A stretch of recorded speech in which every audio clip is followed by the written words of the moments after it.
Hello to all my viewers and listeners. Welcome to World Screen Recap. आज मैं आपके लिए 2021 में रिलीज हुई कॉमेडी फिल्म स्पॉइल्ड ब्रैट्स की कहानी लेकर आई हूँ। कहानी की शुरुआत में हम फ्रांसिस बार्टेक को देखते हैं जो फ्रांस आकर अपना कंस्ट्रक्शन बिजनेस शुरू करता है और बहुत पैसा कमाता है और अब वह एक अरबपति है। फ्रांसिस अपने परिवार के साथ फ्रांस के एक शहर मोनाको में रहने लगता है। उसके दो बेटे हैं, फिलिप एंड अलेक्जेंडर, और एक बेटी भी है, स्टेला। अलेक्जेंडर जो सबसे छोटा बेटा है, हमेशा किसी भी उम्र की लड़कियों के साथ मजे लेने के लिए अपनी क्लास स्किप कर देता है। स्टेला का पूरा वक्त शॉपिंग करने और अपने दोस्तों के सामने अपने पैसों का शो ऑफ करने में जाता है। वहीं फिलिप हमेशा अपने डैड के पैसे लेने के लिए बहुत ही ज्यादा बुरे बुरे बिजनेस आइडिया लेकर उनका टाइम वेस्ट करने कंपनी पहुंच जाता है। एक सुबह फिलिप अपने डैड के ऑफिस पहुंचता है, फिर से अपनी एक बेकार सी बिजनेस आइडिया के साथ। आपके जूते को पहनने से पहले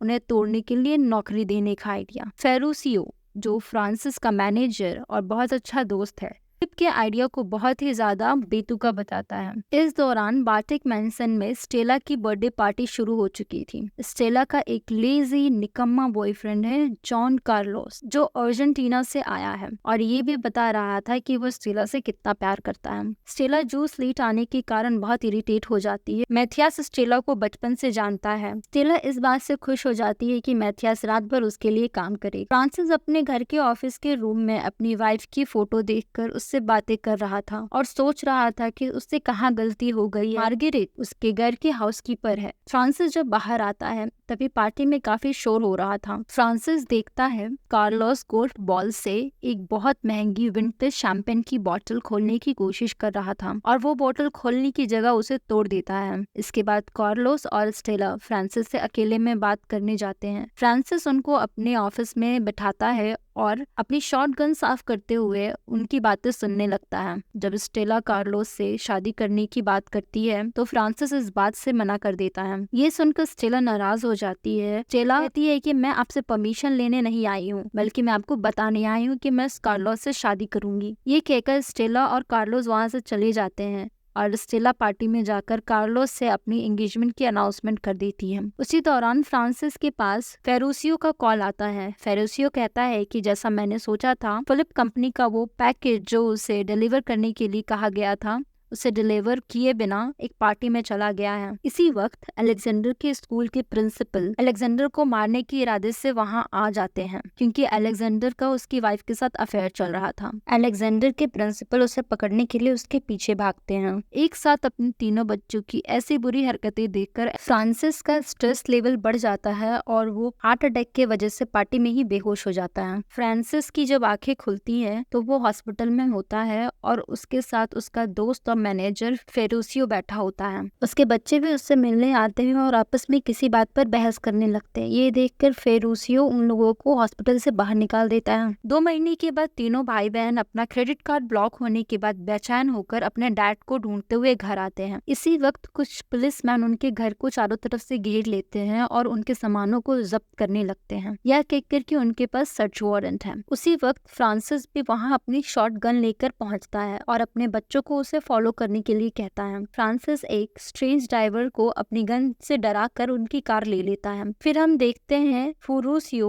उस रैंडम ड्राइवर को उसकी सर्विस के लिए पैसे दे रहा होता है। फ्रांसिस उन्हें बताता है कि वह मार्सेले जा रहे हैं जहां वो लोग सेफ रहेंगे। फ्रांसिस अपने बच्चों को बताता है कि टैक्स और फंड में गड़बड़ी के कारण उनकी कंपनी दिक्कत में आ गई है। उनकी कंपनी के अकाउंट सीज कर दिए गए हैं और पुलिस ने उनके खिलाफ फ्रॉड के जुर्म में वारंट जारी कर दिया है। फ्रांसिस सबके फोन लेकर सड़क पर फेंक देता है ताकि कोई भी उन्हें ट्रेस ना कर पाए। जब सारे लोग मार्सेले पहुंचते हैं तो तीनों उस घर की हालत देखकर घबरा जाते हैं और यह सोचकर डर जाते हैं कि उन्हें अब मिडिल क्लास और लो क्लास लोगों की तरह रहना पड़ेगा। फ्रांसिस अपने बच्चों को डिनर में फ्राइड ब्रेड खिलाता है और उनसे कहता है कि तुम लोगों को यहाँ सरवाइव करने के लिए काम ढूंढना पड़ेगा। फ्रांसिस सभी को सुबह 6 बजे उठाता है ताकि वह बाहर जाकर काम ढूंढ सके। फ्रांसिस घर में ही रुकने का फैसला करता है ताकि वो घर की थोड़ी बहुत मरम्मत कर सके। इस घर में बाहर जाने के लिए रेडी होना भी बहुत मुश्किल हो रहा था। सालों तक बंद रहने के कारण नल से जो पानी आ रहा था वो बहुत गंदा हो चुका था। बाथरूम के दरवाजे नहीं थे। शीला बिना नहाए परफ्यूम लगाकर बाहर निकलने ही वाली होती है, तभी वो फिलिप को बिना टॉयलेट पेपर का इस्तेमाल किए हुए बाथरूम यूज कर बाहर आते हुए देखती है। अलेक्जेंडर अपनी किस्मत आजमाने के लिए एक कंस्ट्रक्शन साइट पर पहुंचता है और वो वहां वर्कर का लंच लेकर खाने लगता है। अपने डैड के मना करने के बाद भी स्टेला किसी अनजान आदमी का फोन मांगकर कार्लो को फोन कर लेती है और उसे बताती है कि वह अपनी फैमिली के साथ एक वेकेशन पर है। फिलिप अपने एक दोस्त के पास जाता है जो हमेशा उसकी आइडिया को सपोर्ट करता था और उसे कुछ पैसे देने के लिए कहता है, लेकिन उसका दोस्त उसे पैसे देने से इनकार कर देता है। अलेक्जेंडर और फिलिप दोनों बिना जॉब लिए हुए वापस आ जाते हैं। कुछ देर के बाद स्टेला फिलिप की गाड़ी बेचकर उन पैसों से ग्रोसरी खरीदने के बजाय शॉपिंग करके आती है। इस बात से फिलिप बहुत नाराज होता है और उसके सारे कपड़े फेंक देता है। इसके बाद फ्रांसिस की हाउसकीपर मार्गरेट खाना और कुछ कपड़े लेकर उनसे मिलने आती है। उनका बेटा मिथाइस भी उनके साथ आता है। वो स्टेला से कहता है कि वो अपने रेस्टोरेंट में उसे काम दिला सकता है। मार्गरीटा कुछ पैसे दे रही होती है तो फ्रांसिस पैसे लेने से मना कर देता है। अगले दिन स्टेला रेस्टोरेंट पहुंचती है और वहां उसे वेट्रेस की जॉब मिल जाती है। शुरुआत में उसे काफी दिक्कत होती है, लेकिन धीरे धीरे वो रेस्टोरेंट का काम सीख जाती है। उसे ये समझने में थोड़ा वक्त लग जाता है कि किसका खाना कब और कौन से टेबल पे पहुंचाना है। इसी दौरान फिलिप एक जॉब एजेंसी पहुंचता है और वहां पे हाई पेइंग मैनेजर की जॉब के लिए अप्लाई करता है, लेकिन कोई क्वालिफिकेशन नहीं होने के कारण उसे एक रिक्शा ड्राइवर की नौकरी मिलती है। फिलिप को उसके वेट के कारण रिक्शा चलाने में काफी दिक्कत आती है, जिसके कारण उसके सारे कस्टमर उस एरिया के एक दूसरे रिक्शा ड्राइवर मालिक के पास चले जाते हैं। फेरोसियो चुपके से एक्सपेंसिव वाइन और लॉबस्टर लेकर फ्रांसिस से मिलने आता है। पहले फ्रांसिस इसे खाने से मना कर देता है, लेकिन फिर अपने दोस्त के कहने पे मान जाता है।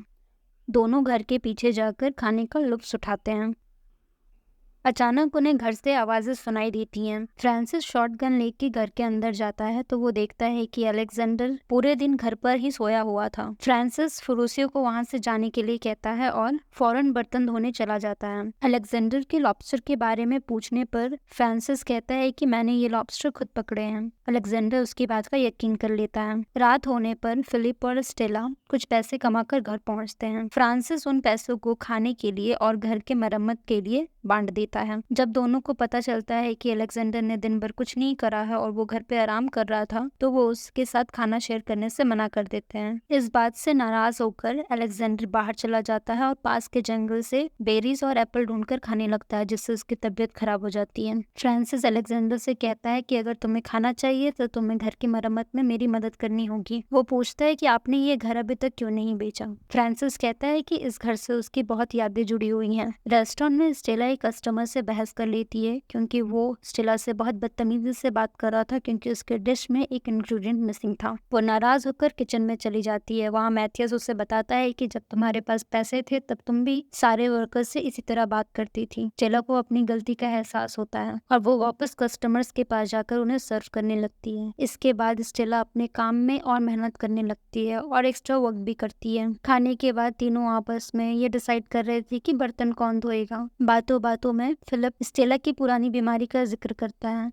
इस पर फ्रांसिस कहता है कि मुझे ये बात क्यों नहीं पता थी। स्टेला कहती है, आप शुरू से ही सारा वक्त अपने काम में देते थे और आपको इस बात की कोई खबर नहीं होती थी कि आपके बच्चों के साथ क्या हो रहा है। फिर एक एक कर तीनों अपनी अपनी लाइफ की प्रॉब्लम बताने लगते हैं, उस वक्त जब उनके डैड उनके साथ नहीं थे। फ्रांसिस ये सब सुनकर बहुत दुखी होता है और यह कहकर चला जाता है कि तुम लोग अपनी सारी गलतियों का जिम्मेदार मुझे नहीं ठहरा सकते हो। अगले दिन फिलिप मैलिक के पास जाता है और कहता है कि तुम इस तरीके से मेरे सारे क्लाइंट को नहीं ले सकते हो। दोनों के बीच में काफी बहस होती है और दोनों में फाइट होने ही वाली होती है। तभी मैलिक की नजर फिलिप के जूतों पर पड़ती है। फिर वो दोनों जूतों के बारे में बात शुरू कर देते हैं, क्योंकि दोनों को एक्सक्लूसिव जूतों के कलेक्शन का बहुत शौक था। और उधर घर में अलेक्जेंडर पानी के सारे पाइप ठीक कर देता है। ये देखकर फ्रांसिस उससे बहुत इम्प्रेस होता है। वो पूछता है कि तुमने ये सब कहाँ से सीखा। अलेक्जेंडर बताता है कि वो और उसके दोस्त ने मिलकर अपने स्कूल के प्रिंसिपल के शावर में गंदे पानी का पाइप कनेक्ट कर दिया था। इस काम को अंजाम देने के लिए उसने प्लम्बिंग का सारा काम सीख लिया था। उधर मोनाको में कार्लोस स्टेला की बेस्ट फ्रेंड के साथ अफेयर शुरू कर देता है, जो उसे स्टेला के डैड के मनी प्रॉब्लम के बारे में बताती है।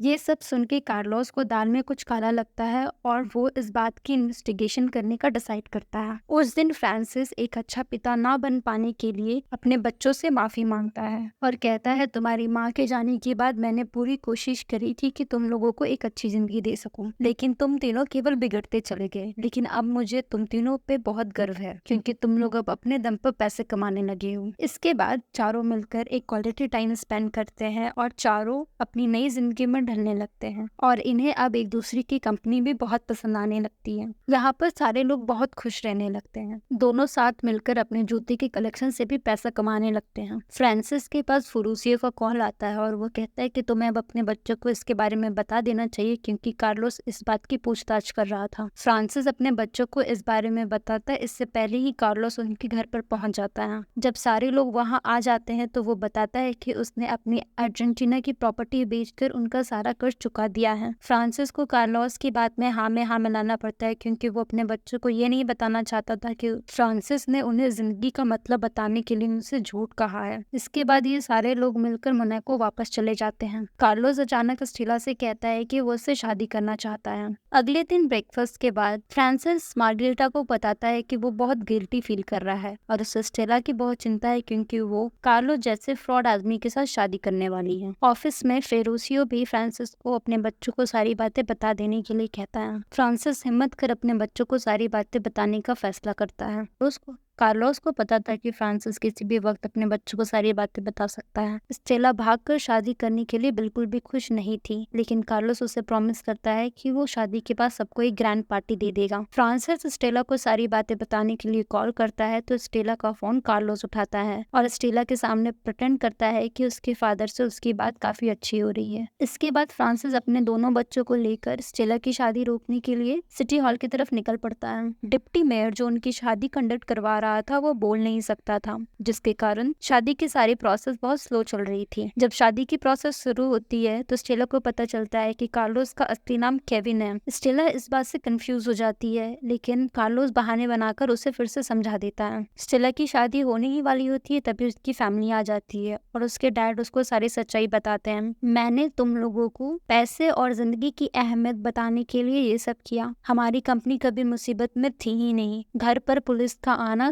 और सारे सामान जब्त करना सारा एक प्लान था। ये सब सुनकर स्टेला कार्लोस को एक जोर का चाटा मारती है, उसे धोखा देने के लिए और उसे झूठ बोलने के लिए। इसके बाद फ्रांसिस के तीनों बच्चे उनसे नाराज होकर चले जाते हैं। इसी तरह 9 महीने बीत जाते हैं। फ्रांसिस के बच्चे उसी पुराने घर में रहने लगते हैं और अपने डैड को उस घर का मंथली रेंट भेजते रहते हैं। इसके अलावा उन लोगों ने 9 महीने में अपने डैड से कुछ और बातें नहीं की थी। फेरुसियो बहाने बनाकर फ्रांसिस को उसके पुराने घर के रास्ते ले जाता है और उसने अपनी गाड़ी में स्टेला के लिए फ्लावर भी रखा हुआ था क्योंकि आज स्टेला का बर्थडे है। फ्रांसिस के पुराने घर में उसके सारे बच्चे काफी खुश थे और अपने करियर में काफी अच्छा कर रहे थे। फिलिक और मालिक मिलकर अपने जूतों का बिजनेस स्टार्ट कर लेते हैं। अलेक्जेंडर बड़े बड़े प्रोजेक्ट के लिए प्लम्बिंग का काम शुरू कर देता है और दूसरी तरफ स्टेला और मिथायस दोनों मिलकर खुद का एक रेस्टोरेंट खोलते हैं। ये लोग अपने डैड को वहाँ देखकर शॉक हो जाते हैं। फ्रांसिस देखता है कि उसके आने की वजह से सारे लोग उदास हो गए हैं, इसलिए वो लास्ट पर उनसे माफी मांगकर वहां से जाने लगता है। स्टेला अपने डैड को यहीं रुकने के लिए और बर्थडे साथ में सेलिब्रेट करने के लिए कहती है। इसके बाद हम पूरी फैमिली को खुशी खुशी स्टेला का बर्थडे सेलिब्रेट करते हुए देखते हैं। इसी के साथ ये प्यारी सी मूवी यहीं खत्म होती है। वीडियो के अंत तक रहने के लिए आप लोगों का बहुत बहुत शुक्रिया। मिलते हैं फिर एक नई कहानी के साथ, तब तक के लिए बाय बाय, टेक केयर।